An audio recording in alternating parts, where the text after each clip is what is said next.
La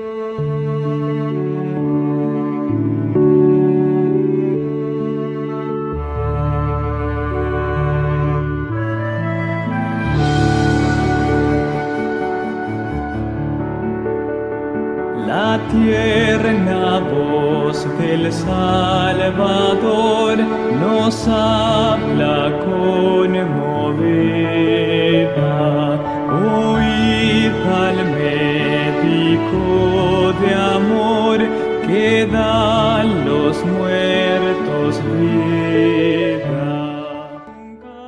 Lo que dice la Biblia acerca del sacerdocio, Antiguo y Nuevo Testamento. Iniciamos con el Antiguo Testamento. 01. Nota importante. El primer sacerdote que menciona la Biblia fue Melquisedec. Se dice que era rey de Salem y sacerdote del Dios Altísimo. Génesis 14, 18. Entonces Melquisedec, rey de Salem, sacerdote del Dios Altísimo, les sirvió pan y vino. 02. Pero no se le conoció genealogía o descendencia. Hebreos 7, 1 al 4. Este Melquisedec, rey de Salem, sacerdote del Dios Altísimo, salió a recibir a Abraham cuando volvía de vencer a los reyes, y lo bendijo. 2. A él, Abraham le dio el diezmo de todo. Su nombre significa primero rey de justicia, y también rey de Salem, esto es, rey de paz. 3. Sin padre, ni madre, ni genealogía, sin principio de días, ni fin de vida. Hecho semejante al Hijo de Dios, en que permanece sacerdote para siempre. 4. Considerad cuán grande fue Melquisedec, a quien aún el patriarca Abraham le dio el diezmo del botín. 03. Como a Melquisedec no se le conoció descendiente, por tanto, no tenía humanamente quien le heredara el ministerio sacerdotal. Sin embargo, este tema lo retomaremos más adelante. ¿A qué tribu de Israel eligió Dios para que ministraran en el santuario terrenal? Deuteronomio 21, 5. Y vendrán los sacerdotes hijos de Leví, porque a ellos escogió el Señor tu Dios para que le sirvan, y para bendecir en nombre del Señor. Y por el dicho de ellos se determinará todo pleito y toda llaga. 04. ¿A quién específicamente eligió Dios de la tribu de Leví para el sacerdocio? Éxodo 28, 3. Habla a todos los sabios de corazón, a quienes yo he llenado de espíritu de sabiduría, para que hagan los vestidos de Aarón, para consagrarlo, a fin de que sea mi sacerdote. 05. ¿Debían los sacerdotes ser célibes y no contraer matrimonio por causa de su ministerio? Éxodo 31, 10. Los vestidos del servicio, las santas vestiduras para Aarón el sacerdote y sus hijos, para que ejerzan el sacerdocio. Éxodo 28, 1. De entre los israelitas, allega a ti a tu hermano Aarón y a sus hijos, para que sean mis sacerdotes. Aarón, Nadab y Abiú, Eleazar y Tamar, hijos de Aarón. 06. De acuerdo con la cita anterior, sí debían tener esposas y sus hijos heredaban el ministerio sacerdotal, pero ¿podía el sacerdote hacer lo que le placía y conseguir esposa a su antojo sin ningún requisito? Ezequiel 44, 21 y 22. Ningún sacerdote beberá vino cuando tenga que entrar en el atrio interior. 22. Ni viuda, ni repudiada tomarán por esposa, sino doncellas del linaje de Israel, o viuda de sacerdote. 07. Que proveyó Dios para el sostén de los levitas que fueron elegidos por Dios para ministrar en el santuario y que no recibieron herencia con las otras tribus de Israel, en la tierra de Canaán. Números 18, 21 al 24. He dado a los levitas todos los diezmos de Israel, por su ministerio, por su servicio en la tienda de la reunión. 22. No llegarán más los israelitas a la tienda de la reunión, para que no lleven pecado por el cual mueran. 23. Los levitas servirán en la tienda de la reunión, y ellos llevarán su iniquidad. Estatuto perpetuo por vuestras edades. No poseerán herencia entre los israelitas. 24. Porque a los levitas les he dado por herencia los diezmos que ofrendarán al Eterno. Por eso les he dicho que no tendrán herencia entre los israelitas. 08. ¿Debían los sacerdotes levitas diezmar de los diezmos que recibían de los israelitas? Números 18, 25 al 28. Dijo el Eterno a Moisés. 26. Así dirás a los levitas: cuando recibáis de los israelitas los diezmos que os he dado por vuestra herencia, vosotros presentaréis de ellos una ofrenda mecida al Eterno, el diezmo de los diezmos. 27. Y se os contará como ofrenda, como si fuese grano de la era o producto del lagar. 28. Así también vosotros ofreceréis al Eterno, ofrenda de todos vuestros diezmos que recibáis de los israelitas. Lo daréis al sacerdote Aarón como ofrenda reservada al Eterno. 09. ¿Qué hacía parte del alimento que consumían los sacerdotes y sus hijos? Levíticos 6, 14 al 16 y 26. Esta es la ley de la ofrenda. Han de ofrecerla los hijos de Aarón ante el Eterno, delante del altar. 15. El sacerdote tomará un puñado de flor de harina de la ofrenda, con el aceite y todo el incienso que está sobre ella, y lo quemará sobre el altar por memorial, en grato aroma para el Eterno. 16. Y el resto lo comerán Aarón y sus hijos. Sin levadura lo comerán en un lugar santo de la tienda de la reunión. 26. El sacerdote que la ofrezca por el pecado, la comerá. En un lugar santo la comerá, en el atrio de la tienda de la reunión. 10.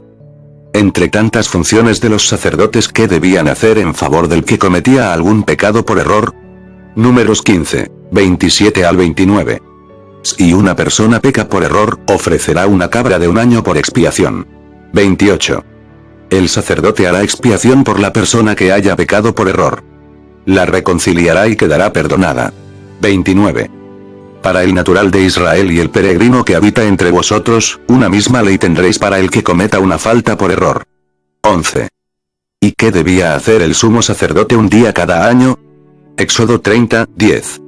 Sobre los cuernos del altar Aarón hará la expiación una vez al año, con la sangre del sacrificio por el pecado, para expiación.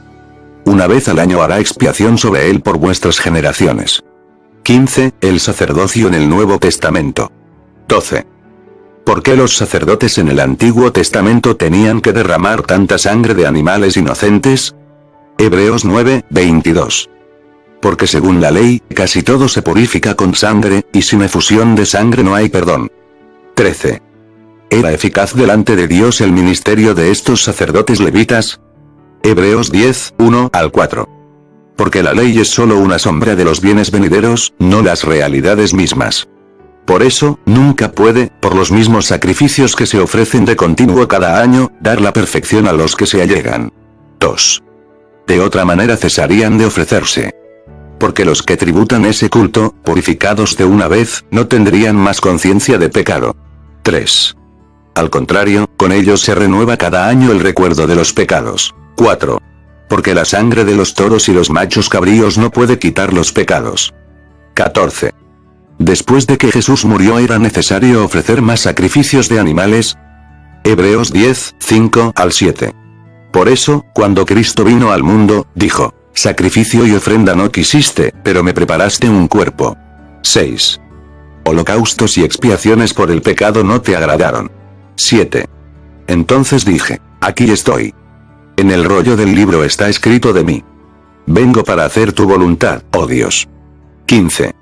En un salmo nos habla de un sacerdote que ministraría según el orden de Melquisedec. ¿Se trataría de Jesús? Salmo 110, 4. El Eterno juró, y no desistirá: tú eres sacerdote para siempre, según el orden de Melquisedec. 16. ¿A quién puso Dios como sacerdote para siempre según el orden de Melquisedec? Hebreos 5, 5 y 6. Tampoco Cristo se confirió a sí mismo la dignidad de ser sumo sacerdote, sino que se la confirió Dios, quien le dijo: tú eres mi hijo, yo te engendré hoy. 6. Como también dice en otro lugar: tú eres sacerdote para siempre, según el orden de Melquisedec. Hebreos 7, 21 al 25.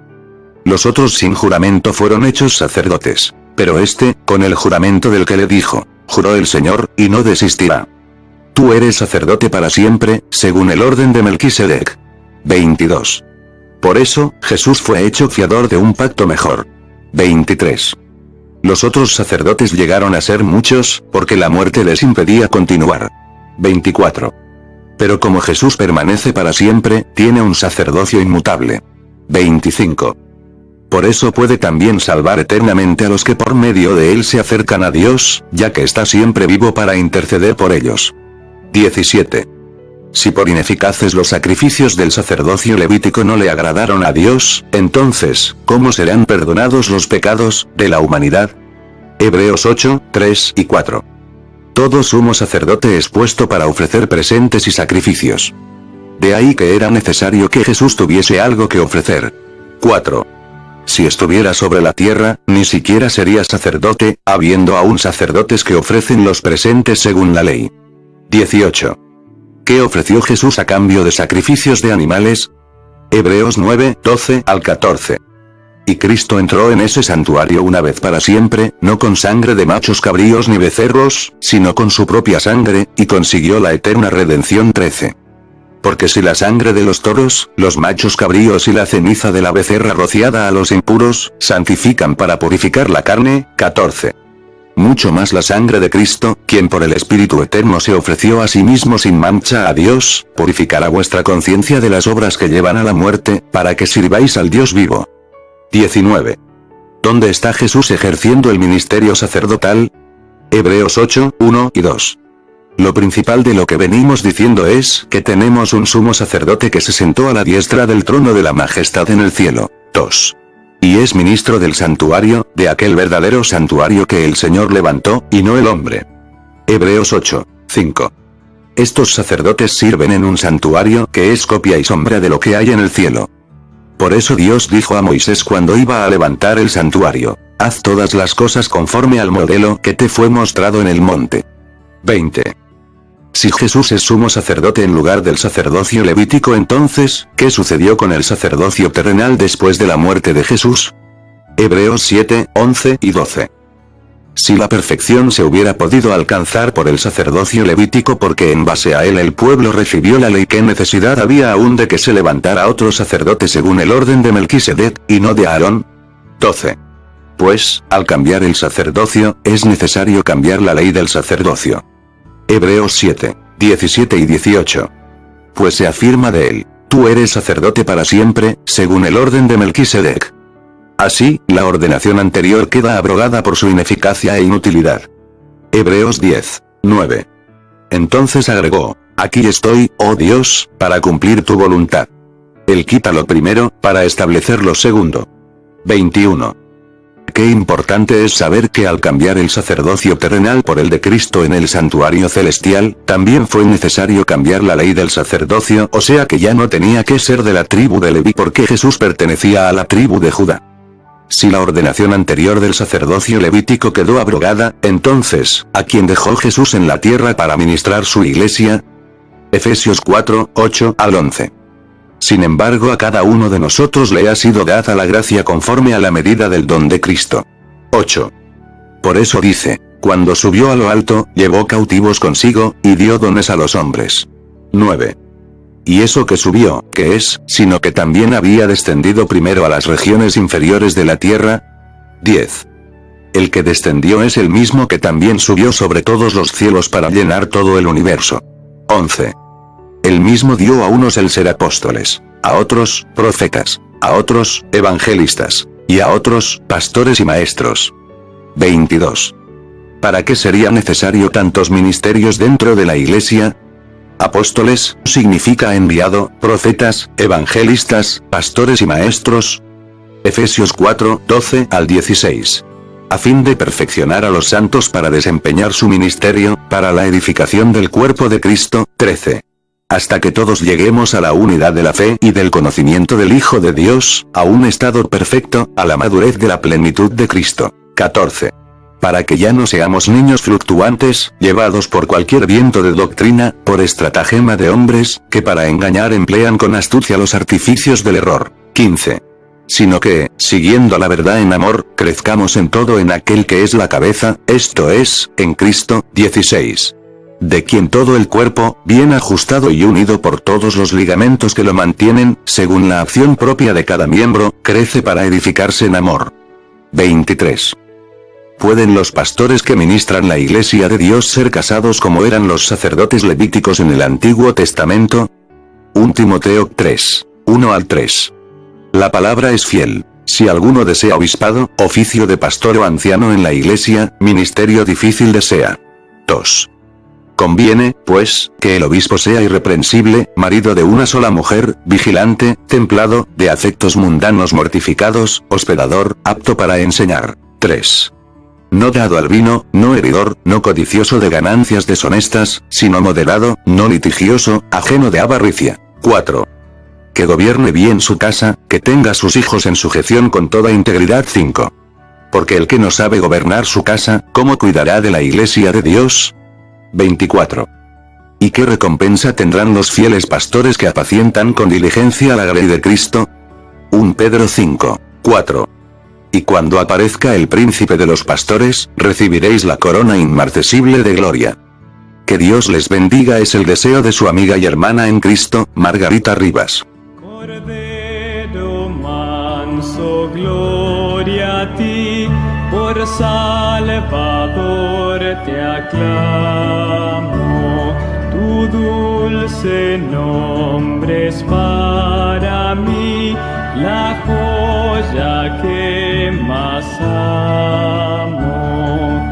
Nunca los hombres cantarán, nunca los ángeles en luz, nota más dulce entonarán que el nombre de Jesús.